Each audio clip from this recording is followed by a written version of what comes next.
कक्षा 11 लेखांकन को समझने के लिए कुछ मूलभूत शब्दों को जानना बहुत जरूरी है। ये शब्द लेखांकन की भाषा की नींव है। यहाँ कुछ महत्वपूर्ण शब्द दिए गए हैं जो आपको लेखांकन के सिद्धांतों को समझने में मदद करेंगे। एक व्यवसायिक लेन देन, बिजनेस ट्रांजैक्शन, वे आर्थिक घटनाएं जिनका व्यवसाय पर वित्तीय प्रभाव पड़ता है और जिन्हें मुद्रा के रूप में मापा जा सकता है। उदाहरण, माल खरीदना, माल बेचना, वेतन देना, किराया प्राप्त करना। 2. खाता, अकाउंट, एक विशिष्ट मद जैसे संपत्ति, देयता, पूंजी, आय या व्यय से संबंधित सभी लेन देनों का एक सारांश रिकॉर्ड। 3. पूंजी, कैपिटल, वो राशि जो मालिक द्वारा व्यवसाय में लगाई जाती है। ये नकद, माल या संपत्ति के रूप में हो सकती है। 4. आहरण, ड्राइंग्स, वो राशि या वस्तुएं जो मालिक द्वारा अपने व्यक्तिगत उपयोग के लिए व्यवसाय से निकाली जाती हैं। 5. परिसंपत्तियां, एसेट्स, वे आर्थिक संसाधन जो व्यवसाय के स्वामित्व में हैं और जिनसे भविष्य में आर्थिक लाभ मिलने की उम्मीद है। ये दो प्रकार की होती हैं।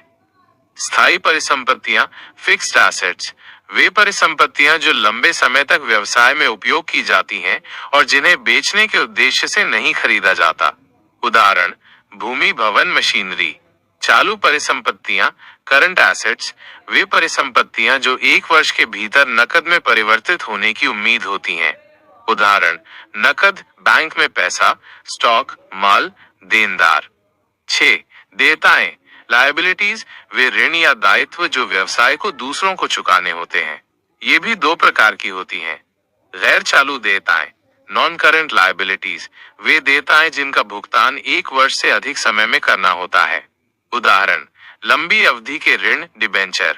चालू देयताएं, करंट लायबिलिटीज, वे देयताएं जिनका भुगतान 1 वर्ष के भीतर करना होता है। उदाहरण, लेनदार, बैंक ओवरड्राफ्ट, देय बिल। 7. राजस्व आगम, रेवेन्यू इनकम, वस्तुओं या सेवाओं को बेचने से व्यवसाय द्वारा अर्जित राशि।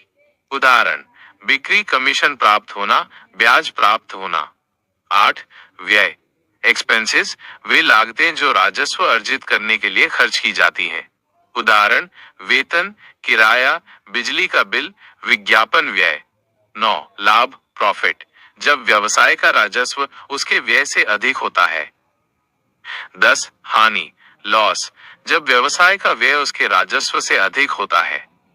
11. माल, गुड्स, वे वस्तुएं जिनका व्यवसाय व्यापार करता है यानी जिन्हें खरीदकर बेचा जाता है।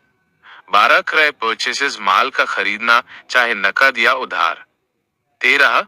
विक्रय, सेल्स, माल का बेचना, चाहे नकद या उधार। 14. स्कंध, रहतिया, स्टॉक, इन्वेंट्री, वो माल जो लेखांकन अवधि के अंत में बिना बिका रह जाता है। 15. देनदार, डेटर्स, वे व्यक्ति या संस्थाएं जिन्हें व्यवसाय ने उधार माल बेचा है या सेवाएं दी हैं और जिनसे भविष्य में राशि प्राप्त होनी है।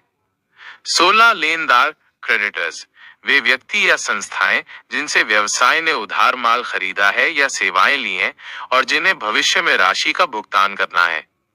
17. वाउचर, वाउचर एक लिखित दस्तावेज जो किसी व्यावसायिक लेन देन का प्रमाण होता है, जैसे नकद मेमो, चालान, रसीद। 18. घिसावट, ह्रास, डिप्रिसिएशन, परिसंपत्ति के मूल्य में उसके उपयोग, टूट फूट या अप्रचलन के कारण होने वाली कमी। 19. बट्टा, डिस्काउंट, माल के मूल्य में दी गई छूट। यह दो प्रकार का होता है। व्यापारिक बट्टा, ट्रेड डिस्काउंट, जो माल खरीदते या बेचते समय मात्रा के आधार पर दिया जाता है। नकद बट्टा, कैश डिस्काउंट, जो शीघ्र भुगतान के लिए दिया जाता है। 20. आगम व्यय, रेवेन्यू एक्सपेंडिचर, वे व्यय जिनसे मौजूदा आय अर्जित होती है और जिनका लाभ एक लेखा अवधि के भीतर ही समाप्त हो जाता है। उदाहरण, वेतन, किराया। 21. पूंजीगत व्यय, कैपिटल एक्सपेंडिचर, वे व्यय जिनसे परिसंपत्तियां खरीदी जाती हैं या मौजूदा परिसंपत्तियों का मूल्य बढ़ता है और जिनसे भविष्य में लाभ मिलने की उम्मीद होती है। उदाहरण, मशीन खरीदना, भवन का निर्माण। ये शब्द लेखांकन की मूल बातें हैं और कक्षा 11 में इन्हें गहराई से समझना बहुत महत्वपूर्ण है। बढ़िया वीडियो।